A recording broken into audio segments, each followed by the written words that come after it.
Hola, muy buenas tardes. Me presento. Nosotros somos Juan Felipe Santos y Juan David Galvis, estudiantes de sexto Derecho de la Universidad Libre. En este momento estamos realizando un proceso investigativo en el área de Derecho Constitucional que trata sobre el papel de la Corte Constitucional y el conflicto entre la legalidad y la legitimidad de la decisión en la sentencia C-699 del 2016 respecto a la implementación vía Fast Track del Congreso sobre el proceso de paz, específicamente sobre el plebiscito por la paz de ese mismo año. El día de hoy nos encontramos con una experta en Derecho Constitucional de la Universidad Javeriana. Pregrado Javeriana, la señorita Laura Domínguez Ramírez.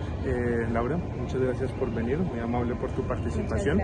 Antes de comenzar, ¿podrías por favor darnos un perfil como de ti, de qué has hecho, en qué te especializas? Bueno, mi nombre es Laura Domínguez, soy abogada constitucionalista, como decía el compañero, pregrado en la Javeriana, Derecho, especialización en la Universidad Libre.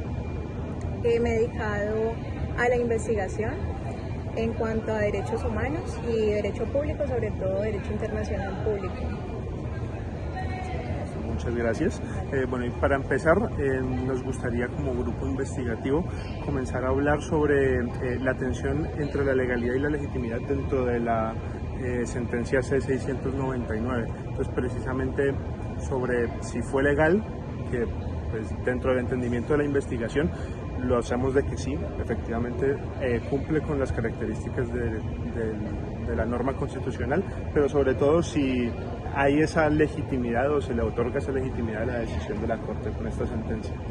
Vale, yo creo que ahí en primer lugar es importante plantear que se parte quizás no diría que la pregunta equivocada, pero antes de hacerse esa pregunta es necesario hacerse la pregunta de qué es lo que puede llevarse al plano de la decisión judicial y qué es lo que puede llevarse al plano de la decisión deliberativa, de la decisión democrática por parte del pueblo, es decir, lo que se puede someter a un caso de participación ciudadana, a un mecanismo de participación ciudadana.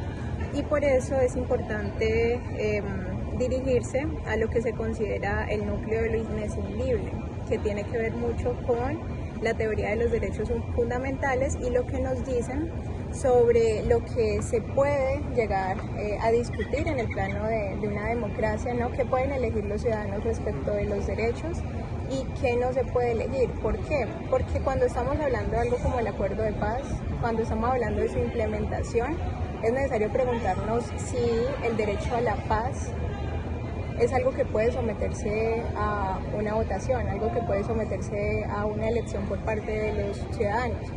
¿Por qué? Porque tenemos derechos que necesariamente significan o la garantía, el bienestar de unos ciudadanos o su vulnerabilidad o afectación, tratándose de derechos fundamentales.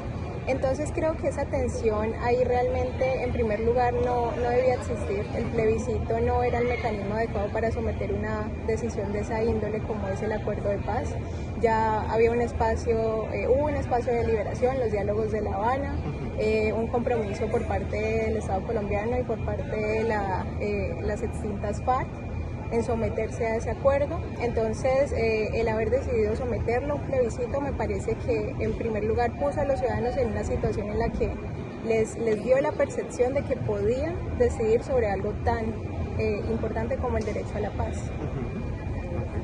Toda la razón. Eso ahí es precisamente otro de los puntos grandes que hay dentro del debate, que nos guía hacia el tema de la ponderación del derecho a la paz que hace la Corte Constitucional como la justificación para la toma que hace, que dice precisamente eso, que pues primeramente legalmente el plebiscito por la paz, bueno, el plebiscito como figura jurídica no es vinculante, empezando por ahí, es meramente un aparato consultivo, por lo tanto pues no imposibilita la capacidad ni del gobierno ni de la Corte de enviar la propuesta del acuerdo de paz hacia el Congreso.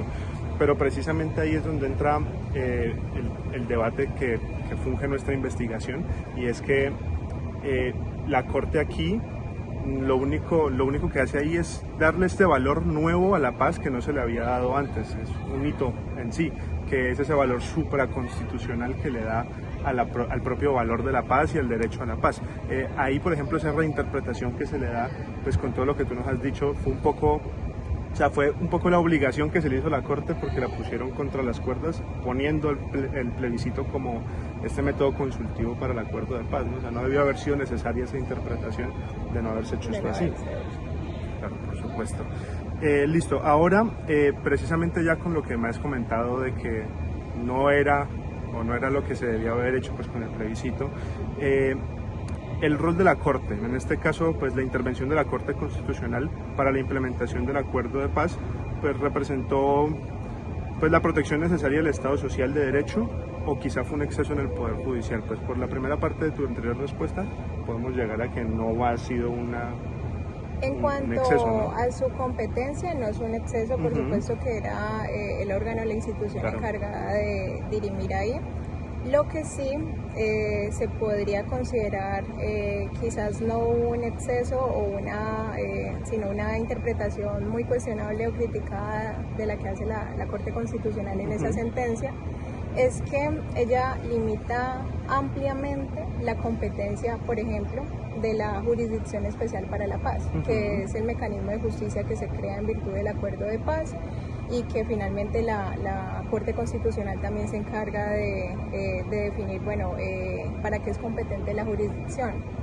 Y la Corte se basa en el principio de juez natural para tomar esa decisión. En primer lugar, lo que dice la Corte es: la Jurisdicción Especial para la Paz sí tiene competencia sobre las personas que se vincularon, o sea, los combatientes que se vincularon al acuerdo de paz. Pero dice la Corte, y hace la distinción, la Jurisdicción Especial para la Paz no tiene competencia sobre los terceros, sobre otros agentes, es decir, actores sociales, económicos, políticos, no integrantes de grupos armados, no integrantes del ejército, de la fuerza pública, es decir, no tiene competencia sobre esos sujetos que se consideran terceros. Entonces ella ahí, así como en otras partes de la sentencia, hace varias limitaciones a la competencia de la jurisdicción, también sobre los aforados. En eso sí considero, y muchos autores lo han interpretado así, que hay una decisión bastante cuestionable y criticable en ese sentido, porque tolera, en cuanto a la garantía de juez natural, que exista la Jurisdicción Especial para la Paz para los combatientes, pero no en el mismo sentido para los terceros, partiendo de una premisa también muy, se puede decir, muy superficial, y es que los terceros no se sometieron al acuerdo de paz y por ende no podrían someterse a una Jurisdicción Especial para la Paz. Ahí es importante ver que representantes de Estado, representantes del grupo armado, participaron en los diálogos y se sometieron, y que ahí también hay algo superior a lo que puede ser la misma, esta garantía del juez natural en cuanto a la competencia de una corte o de una institución preestablecida, ¿no? Y es que está nuevamente el derecho a la paz, el derecho a las víctimas de conocer los hechos, el derecho a la verdad, a la reparación, a la justicia. Entonces son derechos que realmente, como decías ahora, se tiene que hacer la ponderación, pero entran en tensión con esta garantía del juez natural de la forma en la que la Corte Constitucional lo interpreta. Entonces yo diría que en cuanto a entrar a analizar la constitucionalidad del acto legislativo, de la implementación del acuerdo de paz, era la institución competente, pero en cuanto a su juicio, respecto a la competencia de la Jurisdicción Especial para la Paz, pues sí tiene una interpretación bastante cuestionable, y eso limitó demasiado la competencia de la jurisdicción, y hoy vemos las consecuencias. Claro. Se está juzgando se juzga a miembros de la fuerza pública, se juzga a miembros de las FARC, pero frente a terceros, también por ejemplo grupos paramilitares, pero frente a terceros que no tuvieron esa connotación armada o militar, pues todavía hay muchas preguntas sin resolver. Perspectiva interesante, para que nos encantaría poder continuar, porque la charla está muy interesante, pero por cuestiones de tiempo tenemos que cortar. Pero muchísimas gracias por tu tiempo, por tu disponibilidad y por toda la información de vital importancia que nos acabas de ofrecer. Vale, muchísimas un gusto gracias. A ti, gracias.